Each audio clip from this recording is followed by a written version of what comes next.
पुढच्या महत्त्वाच्या बातमीकडे वळतोय। किरीट सोमय्या आज सिल्लोडच्या दौऱ्यावर आहेत। बोगस जन्म प्रमाणपत्र प्रकरणी सोमय्यांचा तिसरा दौरा आहे। बोगस प्रमाणपत्र वितरण प्रक्रियेमध्ये अनेक अधिकारी सहभागी असल्याचा देखील दावा त्यांनी केलेला आहे। बांगलादेशी नागरिकांचं भारतीय बोगस जन्म प्रमाणपत्रांचं हे सगळं प्रकरण आहे। अधिकाऱ्यांसह कर्मचाऱ्यांच्या अटकेची मागणी देखील आता त्यांनी केलेली आहे। तर किरीट सोमय्या आज पुन्हा सिल्लोडच्या दौऱ्यावर आहेत।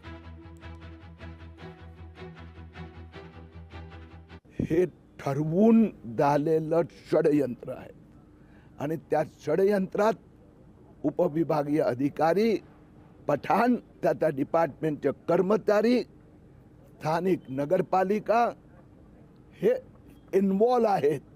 यांचा संगनमताने झालेले आहेत। कारण की पठाण हे उपविभागीय अधिकारी आहेत। फक्त आधार कार्डाच्या आधारावर ज्या आधार कार्डवर लिहिलेलं आहे की याला कुठलाही प्रकारचा पुरावा मानता येणार नाही, म्हणजे कोणताही पुरावा नसताना 40 वर्ष, 50 वर्ष, 60 वर्ष किंवा तिसऱ्याच व्यक्तीच्या नावाचं जन्म प्रमाणपत्र दिलंय।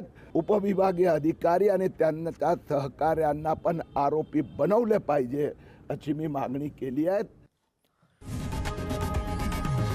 लोकशाही मराठी ऐका, पहा, जागरूक रहा।